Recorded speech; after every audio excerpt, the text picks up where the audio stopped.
Hi everyone, welcome to the Learnplex. आज की इस वीडियो लेक्चर में मैं आपको मजीद एक अकाउंटेंसी कॉन्सेप्ट के बारे में बताऊंगी जो है कंजर्वेटिज्म कॉन्सेप्ट। ये कॉन्सेप्ट अकाउंटिंग का सबसे important as well as simple concept है। चूंकि ये कॉन्सेप्ट अकाउंटिंग से रिलेटेड है, इसलिए any form of business organisation इधर सोल प्रोप्राइटरशिप, पार्टनरशिप और कॉर्पोरेट एंटिटीज इस कॉन्सेप्ट को यूज़ करेंगे। अब हम कंजर्वेटिज्म कॉन्सेप्ट की डेफिनेशन देखते हैं। आपके बिजनेस से रिलेटेड फ्यूचर में जितने भी एंटिसिपेटेड एक्सपेंसेस या लॉसेज होंगे तो वो तो आप बुक्स में रिकग्नाइज करेंगे, लेकिन अगर आपको अपने फ्यूचर गेन के बारे में भी कोई इन्फॉर्मेशन है तो उसे आप इग्नोर करेंगे। दैट इज़ कि अगर आपको उम्मीद है कि आपका बिजनेस फ्यूचर में जाके कोई लॉस बियर करेगा तो उसके लिए आप बिज़नेस को अभी से प्रिपेयर करेंगे। लेकिन अगर आपको ये इन्फॉर्मेशन है कि फ्यूचर में बिजनेस से कोई प्रॉफिट जनरेट होगा तो उसे आप इग्नोर करेंगे अनटिल कि वो प्रॉफिट रियलाइज ना हो। जब वो प्रॉफिट रिसीव होगा तो उस टाइम ऑफ पॉइंट पे ही आप उसकी प्लानिंग एंड प्लॉटिंग करेंगे। अब हम अपने नोट्स पे देखते हैं। Conservatism states that accountant should not anticipate income and should provide for all possible loss.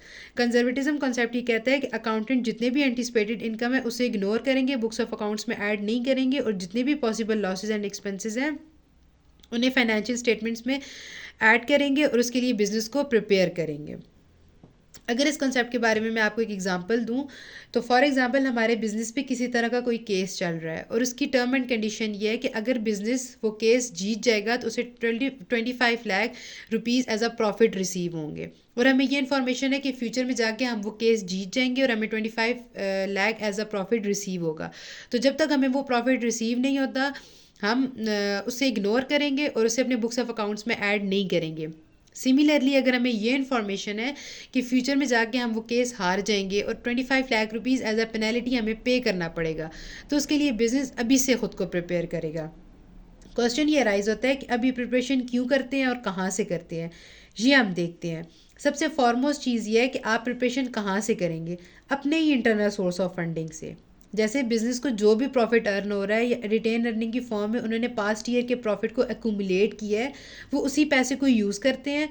और अब वो ऐसा क्यों करते हैं, ताकि इफ़ इन केस किसी पर्टिकुलर ईयर में बिजनेस को बहुत ज़्यादा अमाउंट का लॉस हुआ है, लेट्स से कि 25 लाख रुपीज़ इस केस के हारने पे होगा, तो आपकी बैलेंस शीट पे नेगेटिव इम्पैक्ट होगा और आपकी जो लाइबिलिटी साइड है या फिर हम कह सकते हैं कि जो हमारा एक्यूमुलेट प्रॉफिट है उस पर कहीं ना कहीं बहुत बुरा इफेक्ट होगा।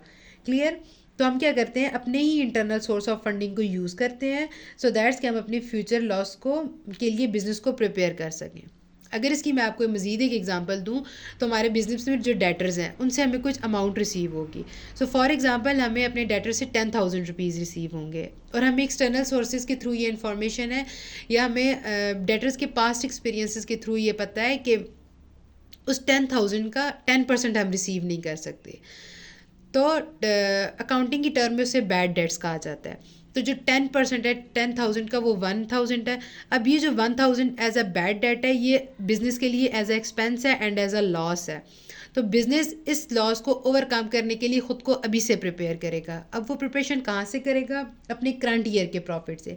जब वो profit and loss current year का कैलकुलेट करेंगे तो उसमें टू प्रोविजन के अकाउंट से करंट ईयर का प्रॉफिट डिडक्ट कर देंगे या रिड्यूस कर देंगे। नेक्स्ट हम देखते हैं, when there are many alternative value of assets and accounting should choose the method which leads to lesser value. Generally हम क्या करते हैं, और ये आप सब जानते हैं कि हम हमेशा क्लोजिंग स्टॉक वैल्यूएशन किस पर करते हैं, कॉस्ट और market value which ever is laser. यही रूल फॉलो करते हैं ना। तो हम क्या कर रहे हैं, अपने एसिड्स को उस वैल्यू पर लिख रहे हैं जो कम है। और आप ऐसा क्यों करते हैं, due to conservatism concept. Let's say for example if in case कि हमारा जो स्टॉक की अमाउंट आई है वो है 10 रुपीज़, तो कॉस्ट प्राइस क्या बनी है 10 रुपीज़ और मार्केट वैल्यू जो हम सब जानते हैं कि अगले साल सेल करेंगे तो उस प्राइस से ज़्यादा पे सेल करेंगे। ये एक मिथ है स्टॉक मार्केट की या आप किसी भी मार्केट की एक मिथ है कि जब आप कॉस्ट पे आप कोई चीज़ ख़रीदते हैं उससे आप उस पर सेल नहीं करते बल्कि आप उससे ज़्यादा पे सेल करते हैं। कभी कभी उससे कम पे भी करते हैं, मार्केट प्राइस ज़्यादा भी होती है, मार्केट प्राइस कम भी होती है, ये फ्लक्चुएट करती है।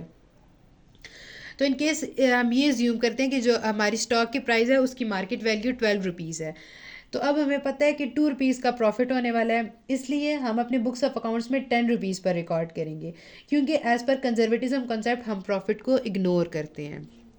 The golden rule of current assets valuation, cost or market price, whichever is lesser, originated from this concept.